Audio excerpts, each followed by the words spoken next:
Selamat sore Bung Firdaus Ilyas. Selamat sore, Bung Meldi Rendra. Nih hari ini di Sabtu Bung Firdaus ya. Iya, Sabtu hari Sabtu. ini hari keluarga ya.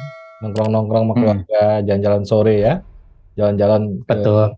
pasar-pasar rakyat lah. Nah, Nih, kalau ingat pasar rakyat, kebaktian kalau kata PRT. nah, kalau ingat pasar rakyat kita ingat Sandiaga Uno, Oke Oke Bung Firdaus ya. Nah, di gimana nih? Oke, oke. Di Oke DKI Oke Jakarta, di betul. Jakarta nih ya. Sebagai Jadi warga DKI Jakarta, itu ikonik apakah juga tuh program Oke Oce.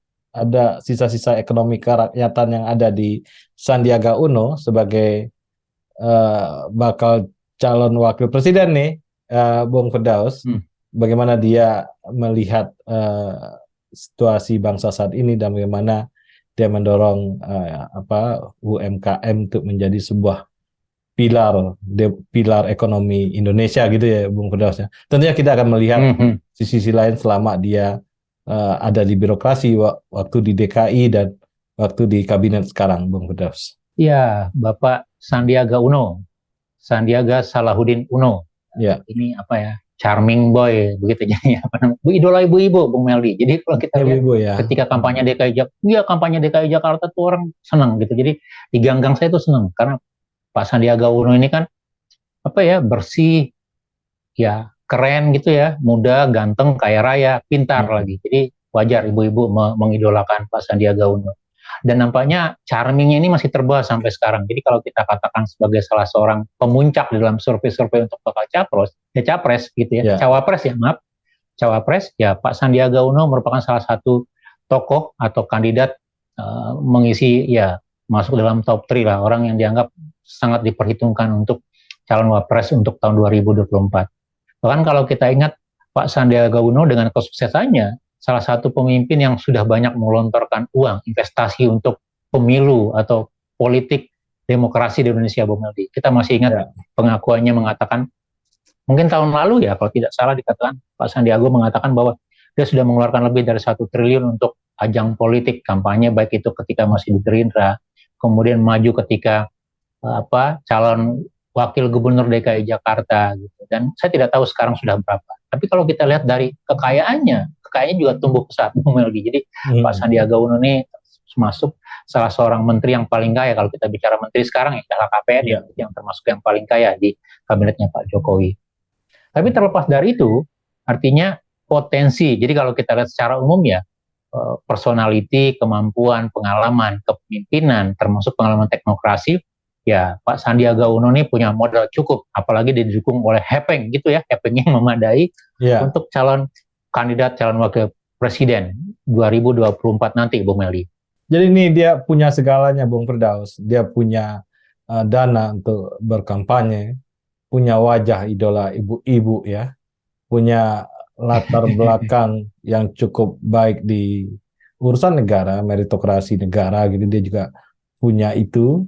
Kemudian dulu dia juga terlibat di partai politik Gerindra gitu ya, dan sekarang terlibat di partai politik P3. Artinya dia punya banyak hal, dia cukup lengkap lah sebagai calon wakil presiden gitu, Bung Firdaus. Tapi kan suara rakyat kan nggak bisa kita prediksi, Bung Firdaus. Nah ini permainan saat ini kan permainan yang luar biasa ya.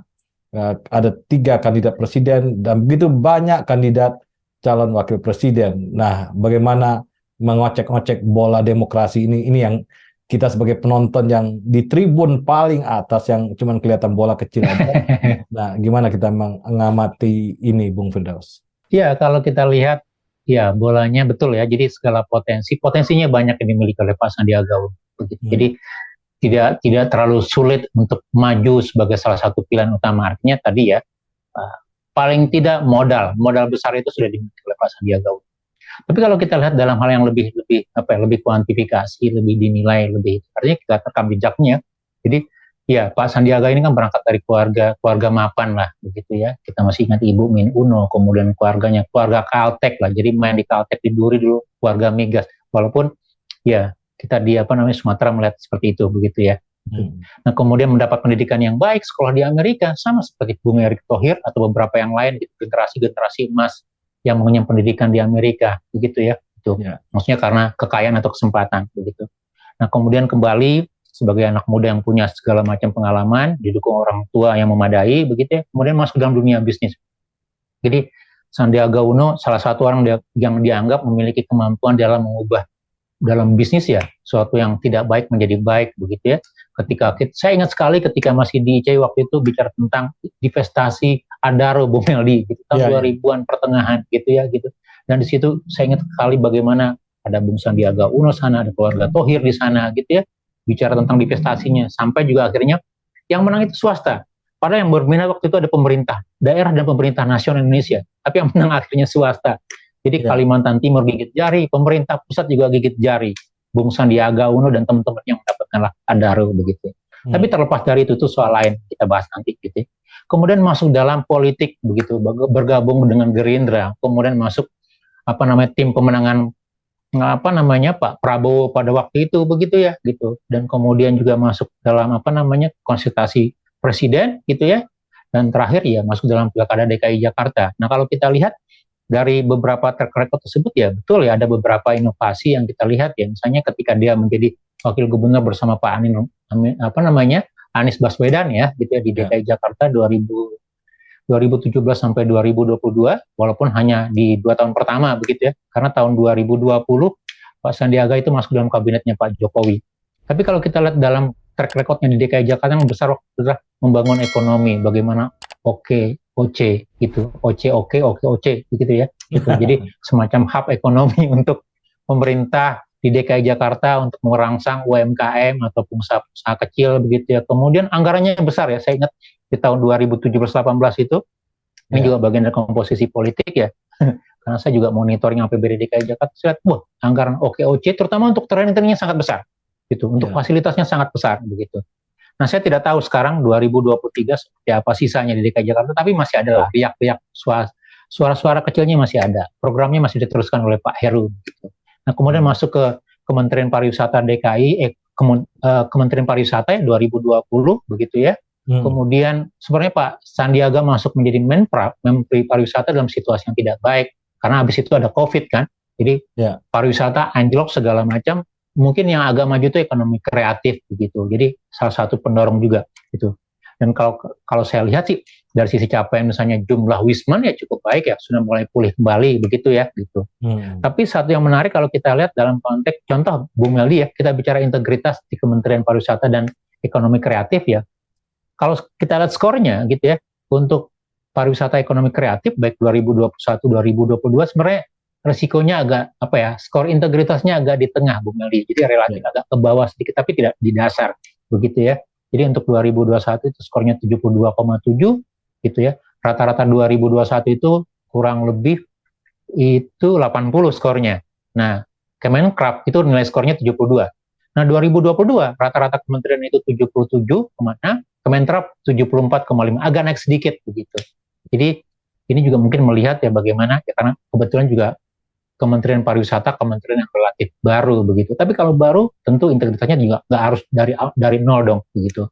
Jadi ini yang menurut saya juga bisa kita jadikan sebagai catatan awal track record atau rekam jejak seorang Sandiaga yang sudah punya segalanya ketika dia berkiprah dalam teknokrasi atau dalam kementerian atau pemerintahan. Nah, yang paling dia PR besar bagi Sandiaga Uno ini masalah elektabilitas, Bung Firdaus ya. Ini elektabilitas perlu digenjot lagi nih ya, dan pilihan-pilihannya ya. Apakah pilihannya di posisi mana? Kan ada 3 capres, dia bisa milih nih, ya? Atau apa dia udah kontrak mati, kita nggak tahu juga ini kontrak matinya masih apa. Nah, itu politik kan tidak ada kontrak mati ya. Kita melihat opportunity yang terbuka tuh yang mana, itu yang kita bisa ambil. Nah, ini Pak Sandiaga harus lihai-lihai nih ngeluarin jurusnya untuk tidak terjebak dalam kontrak-kontrak mati ini, Bung Firdaus. Ya, kalau kita lihat sebenarnya peluang Sandiaga Uno itu jauh lebih besar dibandingkan kalau kita bicara Pak Ridwan Kamil ya. Pak Ridwan Kamil sama-sama masuk di Golkar, baru bergeser gitu ya ke Golkar. Nah, Pak Sandiaga Uno juga baru bergeser dari Gerindra ke P3 gitu ya. Tapi P3 juga melihat, artinya kalau kita lihat power, decision dan segala macam, sebenarnya Pak Sandiaga Uno punya keluasan yang jauh lebih luas dibandingkan RK di Golkar. Artinya apa? Tergantung nanti arah besar politik kapalnya P3 itu bisa dibelokkan juga oleh Pak Sandiaga. Walaupun ada ketum segala macam begitu, tapi saya pikir itu dominan sekali gitu.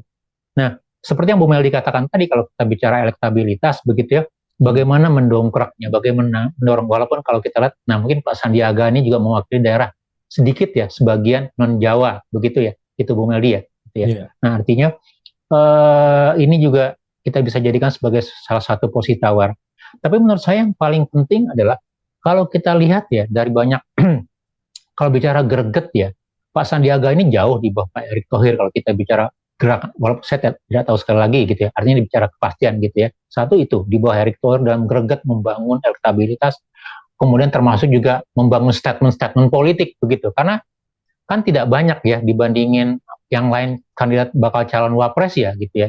Nah mungkin itu, jadi publik juga menunggu kira-kira ini ide-ide besar seorang Sandiaga Uno selain yang pernah dibangun di DKI Jakarta atau yang agak sulit dinilai di Kementerian Pariwisata misalnya, kira-kira untuk kepentingan Indonesia yang lebih besar sebagai seorang bakal calon wakil presiden, apa ide besarnya? Baik itu dalam sisi ekonomi, ya artinya keunggulan-keunggulan yang dimiliki oleh seorang Sandiaga Uno ya, inovasi ke depan gitu ya, tantangan teknologi, kemudian membangun sosial gitu, atau bagaimana kira-kira membangun persoalan ketenaga kerjaan dengan UMKM-nya, apakah akan bangun lagi nanti muncul OKOC untuk skala nasional gitu ya, itu menarik aja. Jadi kalau memang itu bisa dimunculkan, kemudian ada evidennya baik gitu ya, tidak hanya sekedar ajang sebagai gimmick atau apa pencitraan gitu, memang bisa direalisasikan lebih luas, lebih baik, lebih konkret, kenapa tidak? Jadi yang kita lihat lah, paling tidak untuk saya pribadi melihat kita belum banyak menemukan lontaran-lontaran ide atau inovasi gitu yang lebih konkret dalam konteks kenasionalan dari seorang Sandiaga Uno, kalau memang itu akan dibawa menjadi bekal dalam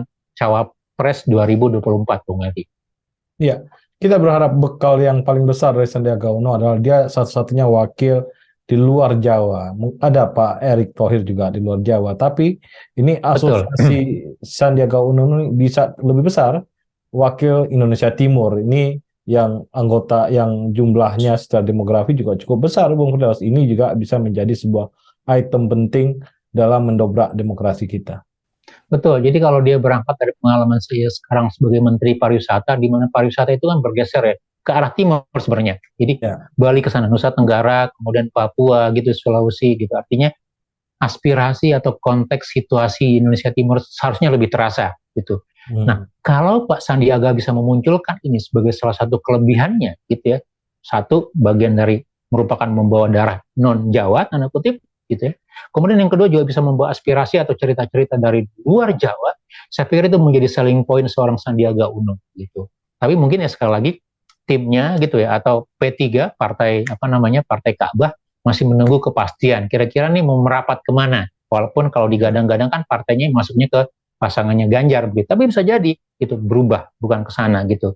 Karena sekali lagi ya Sandiaga tanpa, walaupun sekali lagi formalitasnya lewat kendaraan politik begitu ya, Sandiaga Uno tanpa itu juga bisa sebenarnya melenggang sendiri dengan modalitas yang dia sudah punya, Bu Meldi. Jadi itu basic basic modalitasnya. Tapi yang perlu dilihat, yang perlu dimunculkan lebih lanjut ya ide-ide segar, ide-ide yang menambal apa yang tidak muncul selama ini. Jadi kalau kita lihat dalam forum apeksi kemarin atau forum pemerintahan desa yang dihadiri dua calon presiden ya gitu ya. Kita hanya melihat ide-ide dari seorang calon presiden, bakal calon presiden. Tapi ide-ide yang lain gitu ya, muncul dari pasangannya atau penambalnya atau pendampingnya itu yang belum muncul, Bung Meldi. Iya. Terima kasih Bung Firdaus. Sama-sama, terima kasih Bung Meldi. Salam Indonesia bersih. Salam Indonesia bersih.